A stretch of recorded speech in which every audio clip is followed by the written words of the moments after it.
What's good, everybody? It's your boy Hamza from Ather Gaming, and today, guys, I'm coming to you with a brand new deck profile, guys. But before we get into that, guys, make sure you guys like, comment, and if you're new, make sure you guys subscribe for that insane 6,000 subscriber giveaway.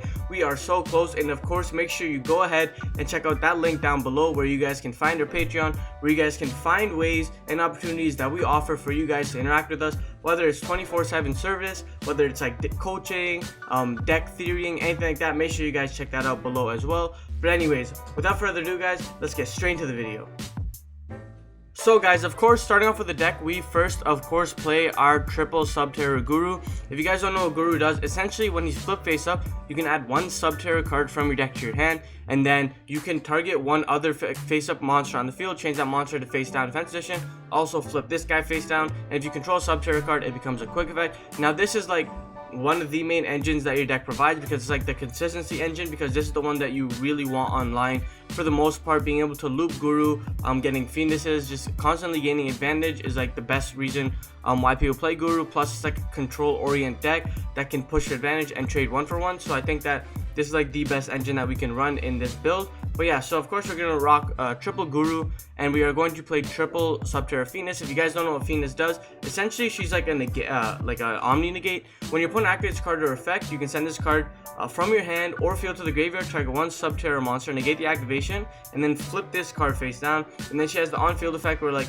you can like target one face up monster, and then like another one in the graveyard, and like reborn them and flip them face down, like a whole bunch of shenanigans that you can do. And that's why you play triple Subterror Phoenix to go with the Guru for like additional negates. And if you already open the Phoenix, then we play additional targets as well.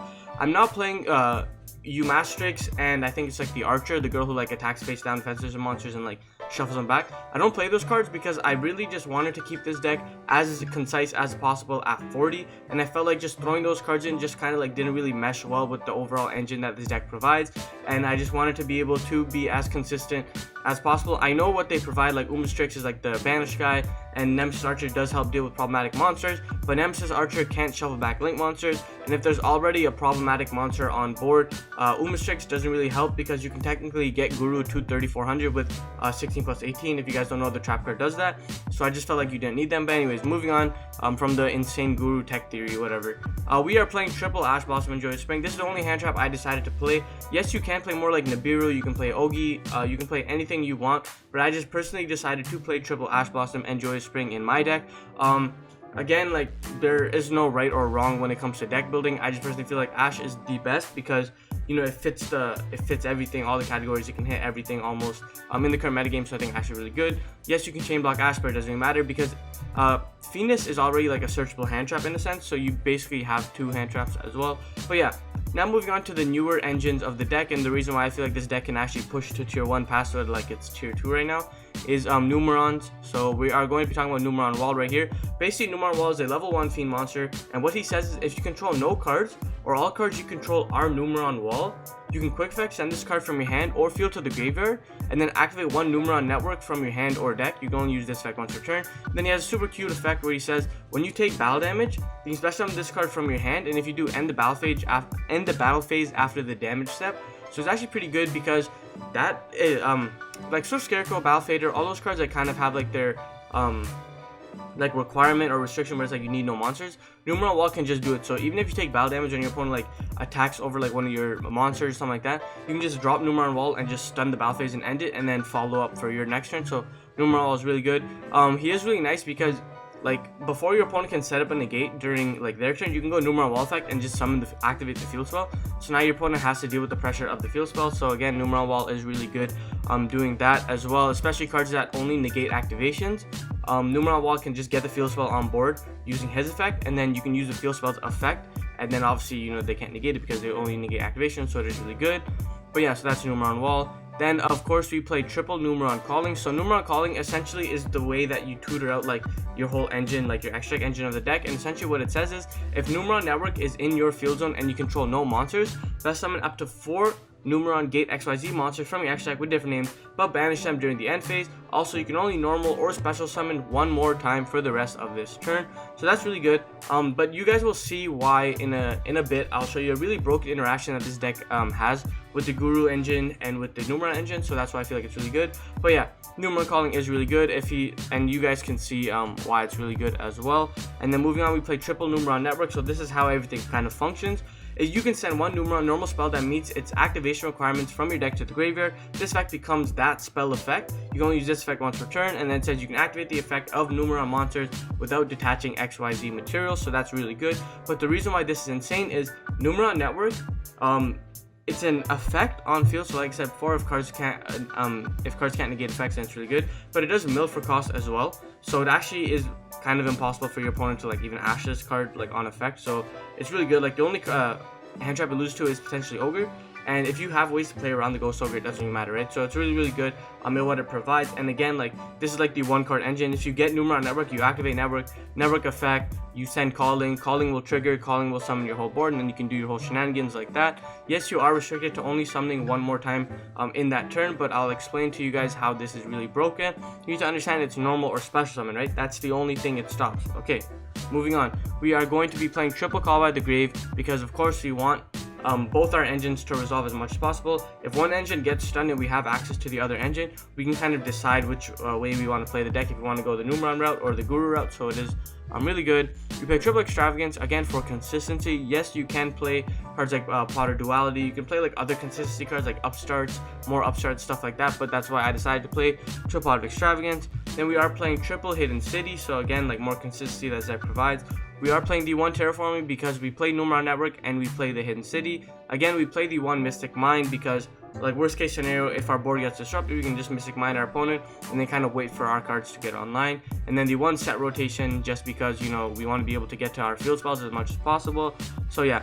Then I do play the one Upstart Goblin. Yes, I know it conflicts with Pot of Extravagance, and you can by all means cut it for like maybe like a Solemn Warning or like more cards that like can sort of stop your opponent, maybe a hand trap. Whatever you guys want, just make sure you do it. Again, I just wanted to play the 40 to round it off, but I understand what Extravagance and Upstart actually interact, so don't worry about that. Then moving on to the trap cards, you play triple Solemn Judgment. Again, Judgment says no to everything and anything that your opponent does apart from monster effect, but it doesn't even matter because Judgment is Judgment.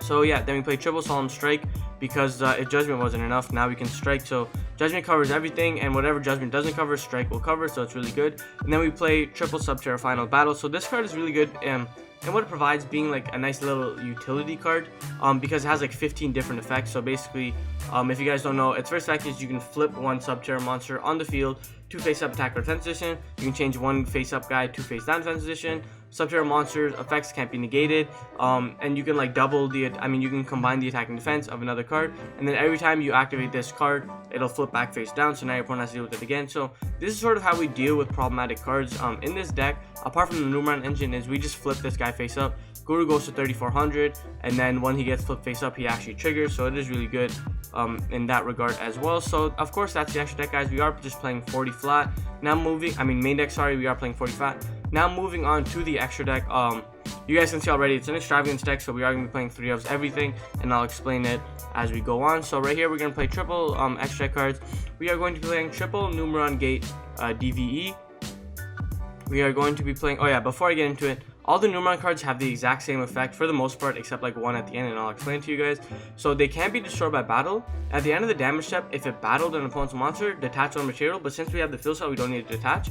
And then you can double the attack of all Numeron monsters you currently control until the end of this turn. So this is sort of how you perform an OTK. So you'll summon him, Numeron Gate DVE, and then of course we have Numeron Gate Trini. So Numeron Gate Trini, exact same effect, can't be destroyed by battle.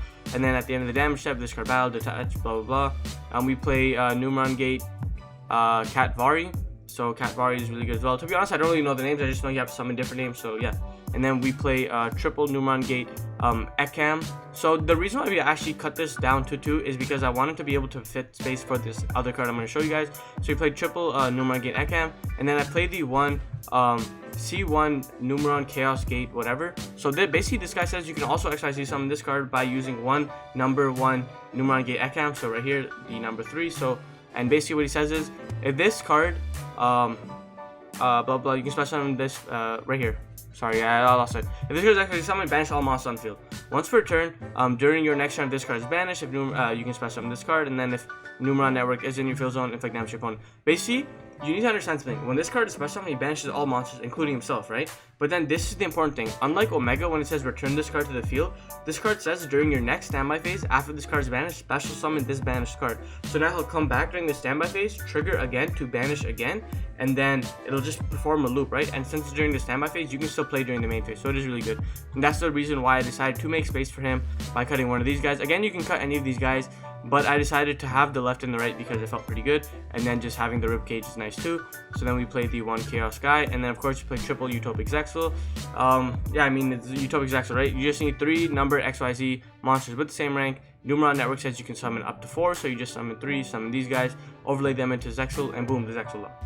Basically, I'm not going to be showing you guys like other cards you can play because again, it is a control deck, so you can kind of play anything you want, as opposed to like those combo decks where like a lot of people have different opinions. Control decks, you can kind of splash anything in and see, so like you can play more traps, you can play more hand traps, you can play more anything realistically. More helmet cards the better, right? You want protection from you going re every time. So yeah, now I'm just gonna quickly get on and show you guys like one little interaction that this deck has, and this is the reason why I think this deck can actually hit tier 1 status going into post BLAR format. So let's get into it right now. Alright guys, so now we are going to just show you the quick super cool interaction that this deck provides. Is essentially Numeron Network plus Hidden City, or any way to get to both of these guys, or whatever, yada yada yada. So yeah, okay, now we're gonna go ahead and get into it. So right here, you see we're gonna activate Numeron Network, use Network's effect, and Network is gonna send our calling, and now Network is gonna activate as calling.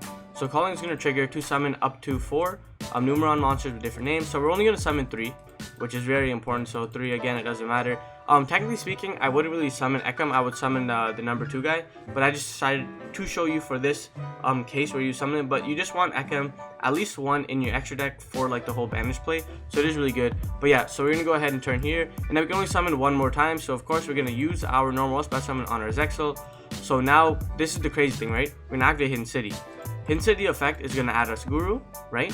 And now what we're gonna do is we're gonna go ahead and set Guru, activate Hidden City to flip our Guru, and now Guru is gonna trigger. Now this is what's really crazy, okay? This card says right here, let me read this boy for you guys. Also, you can only normal or special summon once for the rest of this turn, right? It doesn't say anything about setting. This was our only normal or special summon, normal slash special summon, which was Zexal. But now, since we set the Guru, it does not count. And now essentially what this is gonna let us do is we're gonna go Hidden City, flip the Guru, and now Guru is gonna go ahead and add our Fiendus to our hand right here, and then we're gonna go ahead and what I decided to do here was I decided to just go ahead and just draw 3 cards, just show you, because it was a 2-card combo in a sense. So I just wanted to show you guys like what other cards we can have. Yes, it does suck to have Hidden City in the hand, but like potentially speaking, this isn't that bad of a board, right? We have Zexal, we have a guaranteed Zexal to resolve because we have a Fiendus, and then technically speaking, we would have like more battle traps, you have like more Ash Blossoms. So the basically Zexal says detach 1 material from this card, and then it says right here, this XYZ summon cannot be negated when you XYZ summon your opponent, blah blah blah, cannot be activated, gains 1000 attack, and it says once per opponent's turn, detach 1 XYZ material from this card. Opponent cannot activate cards or effects this turn. So essentially it's better than VFD, because VFD says they can't use monster effects like a certain attribute. This here says no cards or effects, so they can't activate Pot of Desires, they can't even activate Dark Blue or no more, they can't activate Evenly, they can't activate anything. And basically we have Zexal for 3 turns live. Technically speaking, like a 2k beater is hard to deal with, and then just for follow-up play, like we have more Hidden Cities, we have Guru to disrupt, we have all sorts of cards. So I feel like this deck can be one of the best control decks in the format heading into the future. But yeah, so that's it for this video, guys. If you guys want to see any more sort of like post BLAR content, just any other decks in general, make sure you guys let me know down below. Of course, guys, check out all our links down below as well, so you can support me in an even better way possible. Check out our Twitch below as well. And of course, guys, this is Hamza from Ather Gaming, and like I always say, guys, keep on shining and never give up on your dreams. Peace.